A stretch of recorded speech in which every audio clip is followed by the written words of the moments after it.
लंबे इंतजार के बाद आज पुलिस भर्ती परीक्षा के पहले दिन की परीक्षा चल रही है और ऐसे में पहली पाली की परीक्षा संपन्न हो चुकी है तो दूसरी पाली की परीक्षा 3 बजे से शुरू होगी।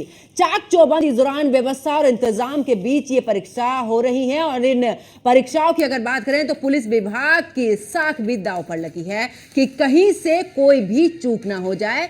इसके लिए एहतियात के तौर पर एसटीएफ ने गोरखपुर से 5 लोगों को हिरासत में लिया है और यह भी बताया जा रहा है कि पकड़े गए लोगों के पास से पुलिस भर्ती परीक्षा के एडमिट कार्ड बरामद हुए हैं।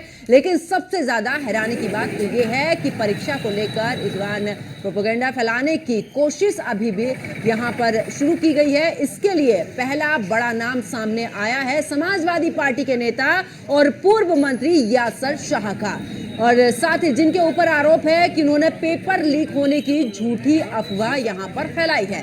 पुलिस ने इस मामले में सपा नेता यासर शाह के खिलाफ एफआईआर भी दर्ज कर ली है। लेकिन ऐसे में सवाल उठता है कि क्या यूपी में भर्ती परीक्षा को लेकर विपक्ष जानबूझकर माहौल खराब करने की कोशिश कर रहा है। सवाल इसलिए भी बड़ा है क्योंकि भर्ती परीक्षा में सेंधमारी के मुद्दे को विपक्ष ने लोकसभा चुनाव में भी खूब भुनाया था। तो क्या विपक्षी जो नेता एक बार फिर से उसी कांट की हांडी को दोबारा चढ़ाना चाहते हैं? ऐसे तमाम सवाल खड़े हो रहे हैं क्योंकि जिस तरीके से इन लोगों को लेकर यहां पर गोरखपुर से गिरफ्तारी, और ऐसे में आपको बता दें कि कई सवाल खड़े हो रहे हैं क्योंकि इस दौरान समाजवादी पार्टी की अगर बात करें तो समाजवादी पार्टी के पूर्व विधायक का नाम इसमें सामने आ रहा है, जिसमें यह भी कहा जा रहा है कि यासर शाह के अकाउंट से इतना ही नहीं, इस दौरान रुपये भी मांगे गए हैं। तो ऐसे में फिलहाल जांच चल रही है और बैंक अकाउंट के जरिए ही पुलिस पूरे तरीके से जितने भी अकाउंट, लगभग 11 ऐसे अकाउंट हैं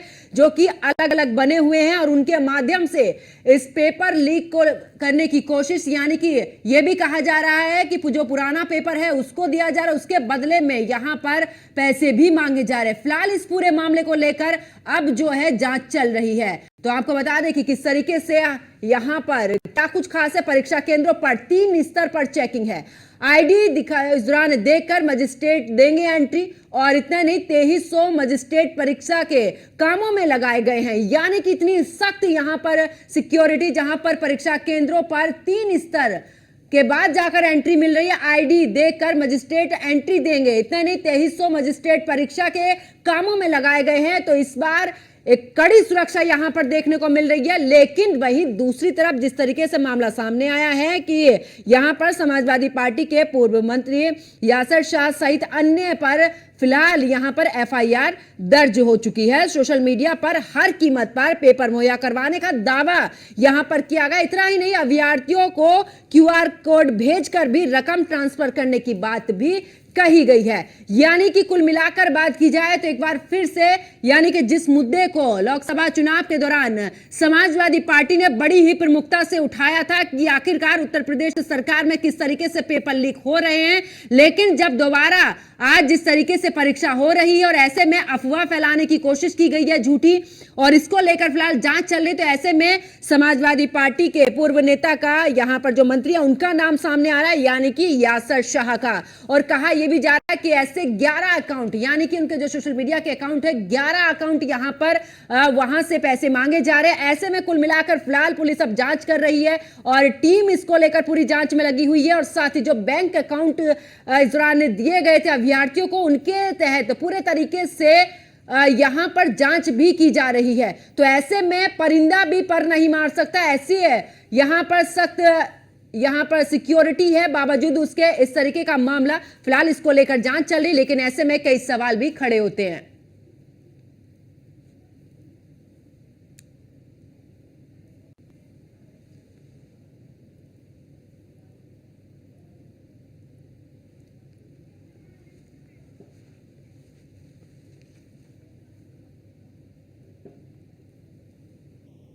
तो आज जिस तरीके से पहली जो पाली है उसकी परीक्षा हो चुकी है और अब दूसरी पाली की परीक्षा शुरू होगी, लेकिन इस बीच जिस तरीके से अफवाह फैलाने का इस दौरान ये जो खबर सामने आई है उसको लेकर हमारे सहयोगी नीलेश हमारे साथ में जुड़ चुके हैं। नीलेश, जिस तरीके से मतलब ऐसी सिक्योरिटी है और हम सुबह से ही देख रहे हैं किस तरीके से हमारे सहयोगी लगातार इस दौरान जानकारी भी दे रहे थे कि आखिरकार किस तरीके से जांच हो रही है और किस तरीके से उन अभ्यर्थियों को एंट्री मिल रही। बावजूद उसके आखिरकार ये बड़ी खबर सामने आती है गोरखपुर से, जहां पर कि अब समाजवादी पार्टी के पूर्व नेता का नाम सामने आ रहा है कि अफवाह फैलाई जा रही है सोशल मीडिया अकाउंट पर। देखिए, बिल्कुल उत्तर प्रदेश पुलिस भर्ती परीक्षा की अगर हम बात करें तो सोशल मीडिया पर उत्तर प्रदेश पुलिस की तरफ से विशेष निगरानी रखी जा रही है। खासतौर पर ऐसे अकाउंटों को चिन्हित किया गया है जिनसे भ्रामक खबरें जनता तक पहुंचाने का काम किया जा रहा है। ऐसे में समाजवादी पार्टी के नेता यासिर शाह का जो एक्स हैंडल पर किया गया ट्वीट है, उसको लेकर उत्तर प्रदेश प्रोन्नत बोर्ड की तरफ से हुसैनगंज थाने में एक FIR दर्ज कराई गई है कि अभ्यर्थियों को बरगलाने के लिए इस तरीके का ट्वीट करना बिल्कुल गलत है। उसको लेकर मुकदमा भी पंजीकृत कराया गया है। हालांकि फरवरी में जब परीक्षा का आयोजन उत्तर प्रदेश में हुआ, पर्चा लीक हुआ, उसके बाद समाजवादी पार्टी समेत उत्तर प्रदेश के तमाम विपक्षी दलों ने सरकार को घेरने का काम किया था। उसके बाद उत्तर प्रदेश के मुख्यमंत्री योगी आदित्यनाथ ने अभ्यर्थियों को आश्वस्त करते हुए कहा था कि 6 माह के अंदर पारदर्शी तरीके से परीक्षा का आयोजन कराया जाएगा। दूसरी पारी की परीक्षा जो है वो अब से कुछ देर में शुरू होगी। हालांकि जो अभ्यर्थी हैं उनको प्रवेश दे दिया गया है, क्योंकि 3 लेयर की सिक्योरिटी तैयार की गई है। 3 लेयर की सिक्योरिटी पार करने के बाद ही अभ्यर्थियों को उनके सेंटर तक जाने की अनुमति होगी। यानी कि कहा जा सकता है कि अभ्यर्थियों का पहले फोटो मिलान होगा, आधार कार्ड चेक होगा, आधार कार्ड की E-KYC होगी, बायोमेट्रिक होगा और आर्टिफिशियल इंटेलिजेंस के सहारे जो अभ्यर्थी है उसके चेहरे की भी पहचान की जाएगी। तो तमाम सुरक्षा व्यवस्था के दावे किए जा रहे हैं। हालांकि पुलिस विभाग की भी साख का ये सवाल है कि अपने ही विभाग की भर्ती परीक्षाओं को कैसे वो सकुशल संपन्न कराती है। हालांकि इस बार की अगर हम बात करें तो उत्तर प्रदेश के DGP प्रशांत कुमार भी लगातार उत्तर प्रदेश की राजधानी के अलग अलग सेंटरों पर भ्रमणशील हैं, जायजा ले रहे हैं। साथ ही साथ जो एग्जाम सेंटर बनाए गए हैं वहाँ पर जो CCTV कैमरे लगाए गए हैं उन कैमरों की भी निगरानी की जा रही है। उसके अलावा उत्तर प्रदेश पुलिस भर्ती एवं प्रोन्नत बोर्ड के अंदर एक कंट्रोल रूम बनाया गया है, जो उत्तर प्रदेश के 67 जिलों में भर्ती परीक्षा जहां पर चल रही है वहां का जो CCTV का सीधा ब्रॉडकास्ट है वो पुलिस भर्ती के कंट्रोल रूम में देखा जा रहा है। राजीव कृष्णा खुद वहां पर मौजूद हैं और लगातार मॉनिटरिंग कर रहे हैं। उसके अलावा उत्तर प्रदेश के तमाम जनपदों में लोगों को पुलिस वालों को ये हिदायत दी गई है कि जो अभ्यर्थी हैं उनको जो है हर सहूलियत मुहैया कराई जाए, आने जाने में कोई समस्या ना हो। इसको लेकर भी जो है दिशा निर्देश जारी किए गए हैं। पुलिस भर्ती की परीक्षा देने वाले जो अभ्यर्थी हैं वो अपना एडमिट कार्ड दिखाकर उत्तर प्रदेश परिवहन विभाग की जो बसें हैं उनसे निःशुल्क यात्रा कर सकते हैं। उसके अलावा अगर हम राजधानी की बात करें तो सेंट्रल जोन में 41 परीक्षा केंद्र बनाए गए हैं और मैं इस समय सेंट्रल जोन का जो सबसे बड़ा परीक्षा केंद्र है लखनऊ विश्वविद्यालय, उसके बाहर मैं मौजूद हूँ। आप तस्वीरें देख सकते हैं कि अधिकांश अभ्यर्थी अपने द्वितीय पाली की परीक्षा को देने के लिए परीक्षा सेंटर के अंदर जा रहे हैं। बाकायदा गेट पे अपने सहयोगी आलोक से कहूंगा कि वो तस्वीरें दिखाएं कि जो पुलिसकर्मी है वो जांच करने के बाद ही उनको अंदर जाने दे रहे हैं। बाकायदा 2 गेटों से एंट्री हो रही है। एक और जो महिला अभ्यर्थी हैं उनको एंट्री दी जा रही है। लेकिन ऐसे में हाई सिक्योरिटी और 3 लेयर की सिक्योरिटी है, बावजूद उसके इस तरीके की खबर सामने आती वाकई में सोचने पर। और ऐसे में हमारे साथ में समाजवादी पार्टी के प्रवक्ता भी अभिषेक बाजपेयी भी हमारे साथ में जुड़ चुके हैं। अभिषेक जी, क्योंकि जिस मुद्दे को लेकर पेपर लीक का मुद्दा समाजवादी पार्टी ने लोकसभा चुनाव में उठाया, सदन में उठाया खुद अखिलेश यादव ने, और इस दौरान सरकार को पूरी तरीके से घेरते नजर आए। अब सोशल मीडिया अकाउंट पर जिस तरीके से अफवाह फैलाने का आरोप लग रहा है समाजवादी पार्टी के पूर्व नेता यानी कि यासिर शाह पर, क्या कहेंगे इसको लेकर कि आखिरकार जिस मुद्दे को आप भुना रहे थे, जिस मुद्दे को प्रमुखता से आपने उठाया है, अब उसी मुद्दे पर गिरने की तैयारी? धन्यवाद, आपने जो बात कही, लेकिन जब आप बात कर रही थी तो उसमें एक बात मुझे ध्यान आई कि आपके यहाँ से प्रोमो में एक चीज चल रही थी कि क्या काट की हांडी वापस दोबारा चढ़ेगी। काट की हांडी की बात नहीं है, यहाँ पे जनता के मुद्दे की बात। आप इस जगह मुहावरा जरूर बता सकते हैं, काट की हांडी की बात जरूर कर सकते हैं, लेकिन वो मुहावरा यहाँ पे फिट नहीं बैठेगा, क्योंकि जनता के मुद्दों को कभी भी किसी मुहावरे से में सम्मिलित नहीं किया जा सकता। नंबर 1 बात। नंबर दूसरी चीज, जब आप बात कर रही हैं, देखिए हम जो वास्तविकता है हम उसकी बात कर रहे हो। आपने गाजियाबाद से दिखाया, आपने गोरखपुर से दिखाया कि कितने लोग फर्जी पकड़ में आ रहे हैं इस तरीके से। तो आने वाले दिनों में आप देखिएगा कि यकीनन मुझे पूरी यकीन है, क्योंकि भारतीय जनता पार्टी का रिकॉर्ड रहा है इस पूरे दोनों सत्रों में मिला करके 2017 के बाद से अगर आप देखेंगे तो अभी तक में जितनी भी परीक्षाएं हुई हैं उसमें पेपर लीक होती रही है। चाहे 69,000 शिक्षा भर्ती के घोटालों को भी अगर आप लेंगे तो स्वयं उप मुख्यमंत्री जी ने चिट्ठी लिखी थी, बाकायदा वो चिट्ठी भी वायरल हुई थी, सारी चीज़ें।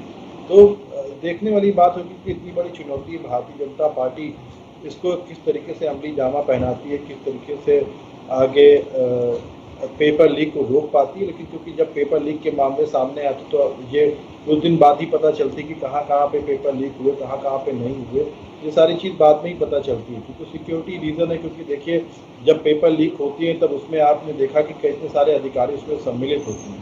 आपने देखा कि भारतीय जनता पार्टी के घटक दल के एक नेता ने भरे मंच से बोला था कि जब आपको एडमिट कार्ड आ जाए तो उसके बाद आप आइएगा और बताइएगा, हम आपको नौकरी दिलाएंगे, कितना क्या देना है, कैसे क्या देना है, वो सारी चीज़ें आप उसको दिखाई गई थी वीडियो में, तो बहुत वायरल हुआ था। हम तो बिल्कुल साफ सुथरी बात कहते हैं, समाजवादी पार्टी ताक ठोक करके कहती है आप इस चीज़ को करके दिखाइए, क्योंकि आप कहते तो बहुत कुछ है लेकिन उसमें करते आप कुछ भी नहीं। क्योंकि कहने के बाद आप जब चीज़ों को अमली जामा पहनाएंगे तभी उसमें बात चलेगी, क्योंकि ये युवाओं के भविष्य का सवाल है।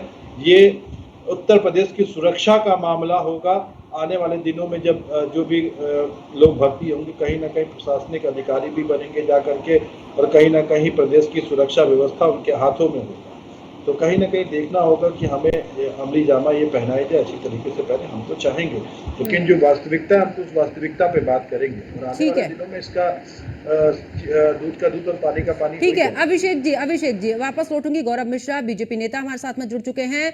गौरव मिश्रा जी, अभिषेक वाजपेयी जी कह रहे हैं कि जब पहले पेपर लीक हुआ था तो सब जानते हैं कि आखिरकार जिस तरीके से इस दौरान बेदीराम का नाम सामने आ रहा था, किसके साथ में है, यानी कि बीजेपी के साथ में ही उनकी पार्टी का इस दौरान गठबंधन है। ऐसे में उन्होंने यह भी कहा कि आखिरकार जब पहले इतने सारे 2017 के बाद से पेपर लीक हो रहे हैं और ऐसे में पूरे तरीके से समाजवादी पार्टी ने जनता के मुद्दे उठाए हैं लोकसभा में, लोकसभा चुनाव में, जिस तरीके से कि अब जो पेपर लीक का मामला आया है, यानी कि जो झूठी अफवाह फैलाई जा रही है सोशल मीडिया अकाउंट पर, उसमें समाजवादी पार्टी के पूर्व नेता का नाम आ रहा है। यानी कि अभ्यर्थियों के भविष्य को लेकर, चाहे वो विपक्ष हो या फिर सत्ता पक्ष हो, आखिरकार दोनों की तरफ से खिलवाड़ क्यों? Just a few incidents must have happened, so that should be corrected.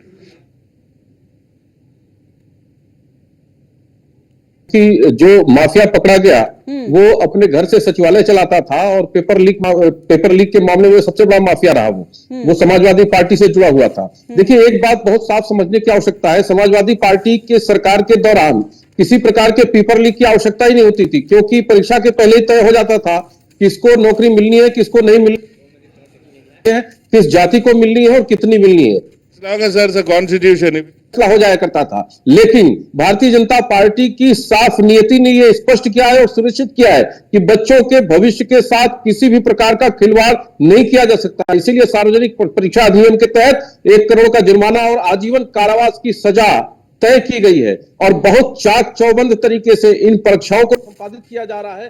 किसी ने भी अगर हिमाकत करने की कोशिश की, परीक्षाओं को प्रभावित करने की कोशिश की, तो आप ये मान के चलिए कि वो अपने लिए काल को दावत दे रहा है। मुझे लगता है कि उत्तर प्रदेश में भारतीय जनता पार्टी की सरकार ने बहुत साफ मन बना लिया है कि बच्चों के भविष्य के साथ खिलवाड़ करने वाला वो देश का शत्रु है, भविष्य का शत्रु है, और उसके साथ किसी भी प्रकार का कोई मुरव्वत नहीं किया जाएगा। और ये स्टेट का पॉलिसी नहीं रहा है।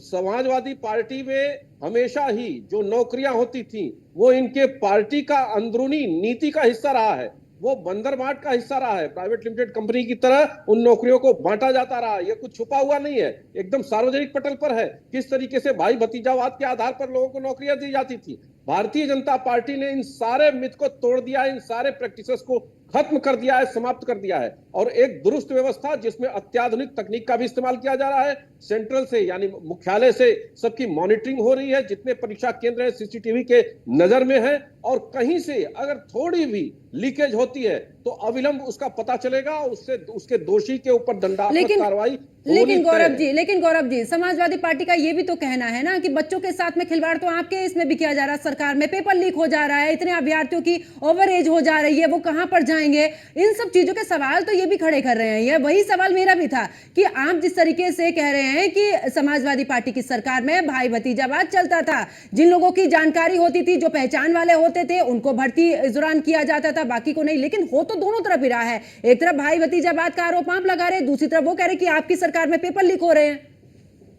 जी पंकज जी, देखिए ये बीमारी जो है, ये अपराध, इसकी जड़ें बहुत गहरी, बहुत लंबी रही हैं और बहुत लंबे समय से इसके माफिया इस तरह के कृत्य में लिप्त रहे हैं। वो एक दिन की घटनाक्रम का ये विषय नहीं है, ये पिछले दशकों से ये सब चीजें चलती चली आ रही हैं। हाँ, पटाक्षेप इनका भारतीय जनता पार्टी की सरकार में हुआ है और सरकार उस पर कार्रवाई कर रही है। राजस्थान में आप देखिए, सैकड़ों बार, 100 से ज्यादा बार जब कांग्रेस की सरकार थी पेपर लीक हुए, पूरे देश में, उत्तर प्रदेश में लीक हुए। लेकिन गौरव मिश्रा जी, राजस्थान की बात नहीं करेंगे, उत्तर प्रदेश में परीक्षा चल रही है। देखिए, उत्तर प्रदेश का ही मुद्दा बहुत बड़ा है, बाहर की बात नहीं करेंगे। जब बाहर की होगी तब मैं बिल्कुल आपको इन्वाइट करूंगी, लेकिन अभी फिलहाल उत्तर प्रदेश में परीक्षा चल रही है और ऐसे में समाजवादी पार्टी के पूर्व जो नेता है उनका नाम सामने है, यासर शाह का, उसी को लेकर यहाँ पर फिलहाल चर्चा चल रही है।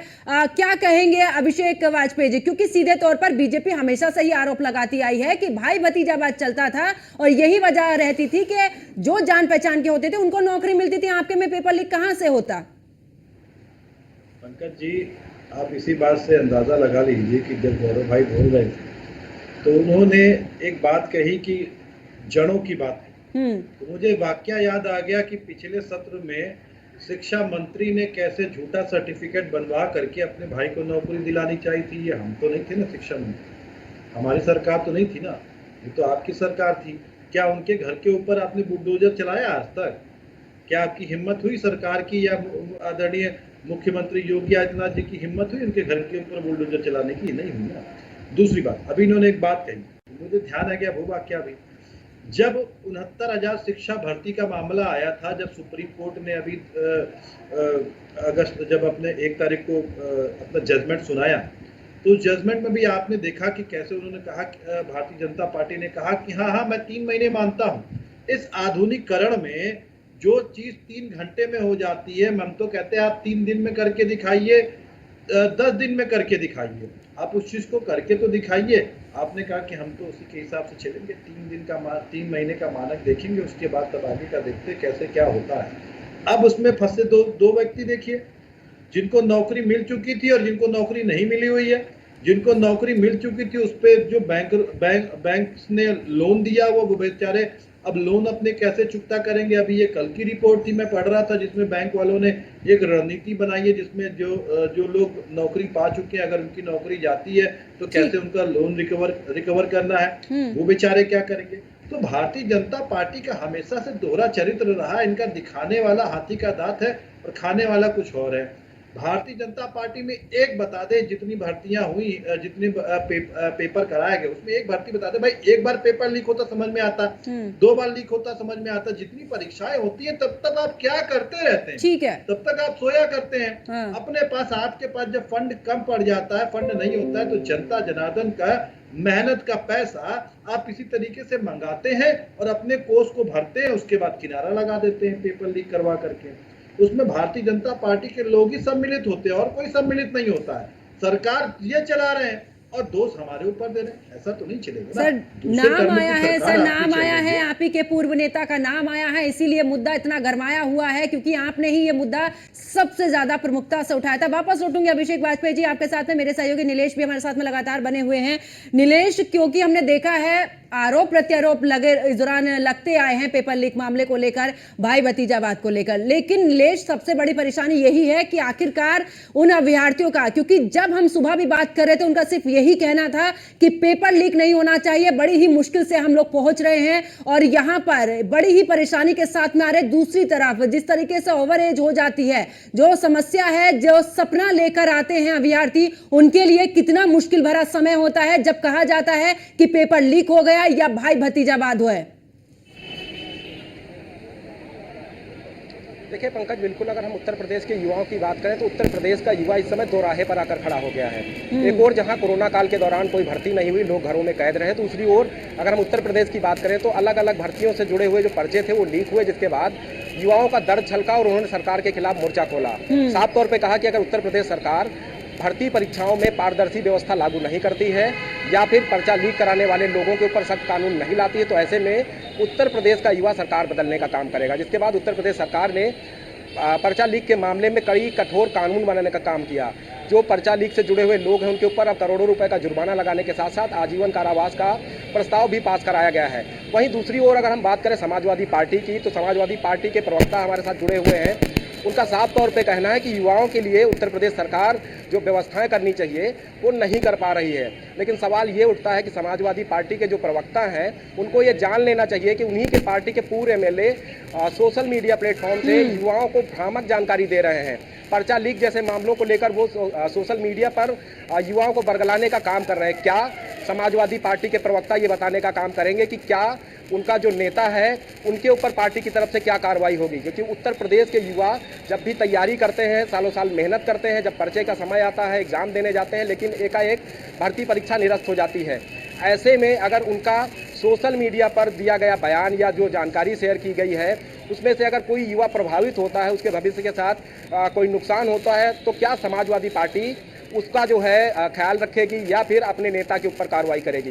दूसरा बिल्कुल, सवाल कई बड़े सवाल खड़े होते हैं नीलेश, बिल्कुल, क्योंकि जिस तरीके से जिस मुद्दे को समाजवादी पार्टी ने उठाया उसी मुद्दे को लेकर अब आखिरकार यहां पर ये जो खबर सामने आई है कि पूर्व जो विधायक हैं उनका नाम सामने आया है कि आप सोशल मीडिया पर भ्रामक तरीके से अफवाह फैला रहे हैं कि पेपर लीक हो चुका है और अकाउंट यहां पर दिया जाता है, बैंक अकाउंट, और ऐसे में कहा जाता है कि आप इसमें रुपये ट्रांसफर करिए। तो जिन मुद्दों को उठाया जाता है उन्हीं मुद्दों को फिर से उसी में गिरते हुए, और ऐसे में कई बड़े सवाल होते हैं। बहुत बहुत शुक्रिया नीलेश हमारे साथ जुड़ने के लिए, और साथ ही गौरव मिश्रा बीजेपी नेता हमारे साथ में जुड़े, आपका भी बहुत बहुत शुक्रिया। अभिषेक वाजपेयी समाजवादी पार्टी के प्रवक्ता भी हमारे साथ में जुड़े, आपका भी बहुत बहुत शुक्रिया। लेकिन सवाल वही है कि आखिरकार जिस मुद्दे को विपक्ष ने उठाया था, समाजवादी पार्टी बड़ी ही प्रमुखता से लोकसभा चुनाव में इस दौरान पेपर लीक का मामला उठाकर लेके आई थी, लेकिन ऐसे में भले ही योगी सरकार की तरफ से हाई सिक्योरिटी यहां पर रखी गई है, सिक्योरिटी 3 लेयर सिक्योरिटी के बीच में यहां पर परीक्षा कराई जा रही है, लेकिन बावजूद उसके अब जिस तरीके से समाजवादी पार्टी के